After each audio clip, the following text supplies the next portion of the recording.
Guys, India को अपना कच्चा तीबू आइलैंड श्रीलंका से वापस चाहिए। जी हाँ गाइस, ये वो आइलैंड है जिसे साल 1974 में इंदिरा गांधी सरकार ने श्रीलंका को सौंप दिया था। लेकिन अब सवाल ये उठता है कि अचानक से इंडिया को इसकी क्या जरूरत पड़ गई। दरअसल ये आइलैंड इंडिया के लिए बहुत ज्यादा इंपॉर्टेंट है, स्पेशली हमारे भारतीय मछुआरों के लिए, जिनकी लाइफ ही यहां से आई मछलियों पर डिपेंड करती है। लेकिन ब्रिटेन के एक रूल की वजह से साल 1974 में एक अग्रीमेंट साइन हुआ, जिसके बाद ये आइलैंड श्रीलंका का हो गया। पर श्रीलंका ने इस चीज का गलत फायदा उठाया और इंडिया के लोगों को यहां आने से बैन कर दिया। यही नहीं, यहां आने वाले सभी मछुआरों को गिरफ्तार भी कर लिया गया। इसलिए अब तमिलनाडु गवर्नमेंट ऑफिशियली श्रीलंका से इस आइलैंड को वापस करने की डिमांड कर रही है। और वैसे भी इंडिया श्रीलंका को $2 बिलियन से भी ज्यादा का लोन देकर पहले उसकी बहुत ज्यादा मदद कर चुका है। लेकिन गाइस, बावजूद इसके क्या श्रीलंका इंडिया को यह आइलैंड वापस करेगा? कमेंट सेक्शन में जरूर लिखिएगा। गाइस, अभी क्या आपने कभी ये नोटिस किया है कि मारुति की नई कारों में मारुति का नाम और उसका लोगो दोनों गायब है? लेकिन ऐसा क्यों? दरअसल इसकी कहानी शुरू होती है साल 1971 से, जब इंदिरा गांधी गवर्नमेंट ने आम लोगों के लिए सस्ती कारें बनाने के उद्देश्य से मारुति मोटर्स लिमिटेड की शुरुआत की थी। लेकिन अगले 10 सालों तक मारुति मोटर्स में कोई भी डेवलपमेंट नहीं हुआ और इसीलिए साल 1981 में इंडियन गवर्नमेंट ने जापान की सुजुकी मोटर्स के साथ हाथ मिला लिया।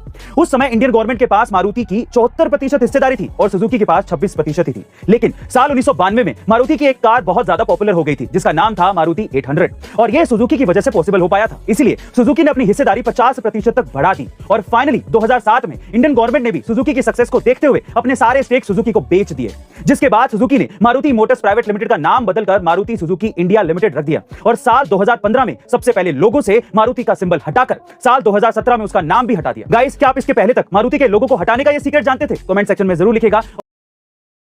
गाइस, बुलेट इंडिया जहां हर साल इंडिया में 60,000 से ज्यादा बाइक्स बेच देती है, वहीं हार्ले डेविडसन ने पिछले 10 सालों में सिर्फ 30,000 बाइक्स इंडिया में बेची। लेकिन ऐसा क्यों?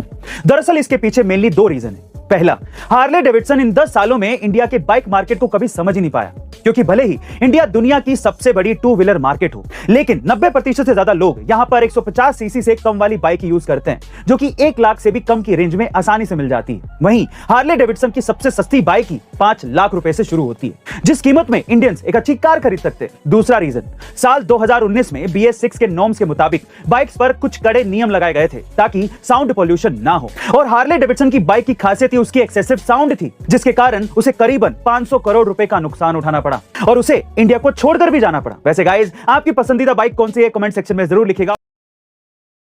दोस्तों, अक्सर आपने लोगों को ये कहते सुना होगा कि सोते वक्त अपने पैर पूर्व और सर पश्चिम दिशा की ओर नहीं करना चाहिए, पर क्या आप इसके पीछे की मान्यता को जानते हो? दोस्तों, वास्तु शास्त्र में दिशाओं का खास महत्व है। हर एक दिशा अपने आप में कोई शुभ या अशुभ फल समाये रखता है।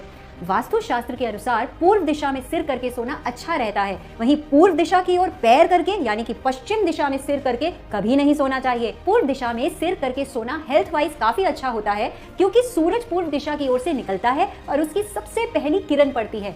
इसलिए इस दिशा में सिर करके सोने से सुबह की पहली किरण आपके सिर पर ही आती है और आपके अंदर नई ऊर्जा का संचार होता है। वहीं पूर्व दिशा में पैर करके सोने से आपके मस्तिष्क तक उचित ऊर्जा नहीं पहुंच पाती है। इसके साथ साथ आप सूर्य देव की तरफ पैर करके सोते वक्त उनका अपमान भी करते हैं। दोस्तों, इससे पहले क्या आपको ये पता था? हमें कमेंट सेक्शन में जरूर बताइएगा और ऐसे ही अमेजिंग फैक्ट्स के लिए लाइक, शेयर, सब्सक्राइब करना ना भूलें।